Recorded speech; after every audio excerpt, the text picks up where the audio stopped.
To the latest on the Ebola outbreak today, lawmakers grilled the head of the CDC about the response to Ebola. They want to know if the CDC has done enough since Thomas Duncan was first diagnosed and what they're planning to do going forward.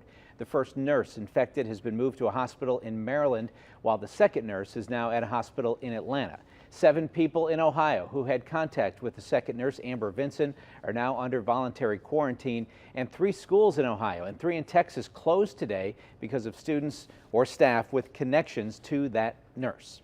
Meanwhile, in West Africa, cases are doubling every month. Today, President Obama authorized the Pentagon to call up the National Guard and reservists to support U.S. operations in West Africa.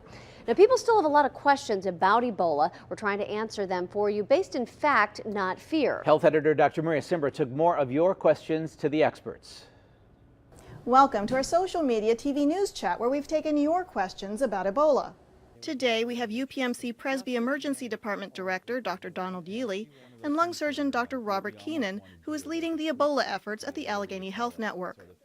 Jody Marie asks on Facebook about a nurse in protective gear she saw in news videos. Her gloved hand clearly touches her hair. Would this not leave her exposed to the disease? So far, 2 nurses who took care of the man who died of Ebola in Texas have become infected. I can't speak specifically to whether it was part of putting the equipment on, inappropriate equipment, taking equipment off. Those are the key areas. This is what I chose to do, and I see lots of people who could have illnesses that I could pick up. What I take from that is I just have to be very careful about my own personal protection.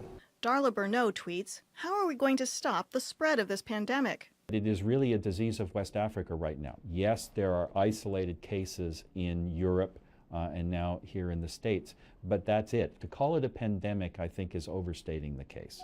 Bright Future Farm asks on Facebook, "Why are we allowing any international flights into this country right now?" We cannot protect ourselves 100% unless you shut down all international travel, including by ship. This situation is not a lot different than ones we've faced in the past, including the SARS epidemic, avian flu, and we've overcome every one of them.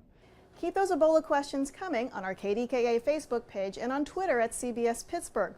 We'll continue the chat and include excerpts from our interviews on our social media pages. I'm Dr. Maria Simbra, KDKA TV News.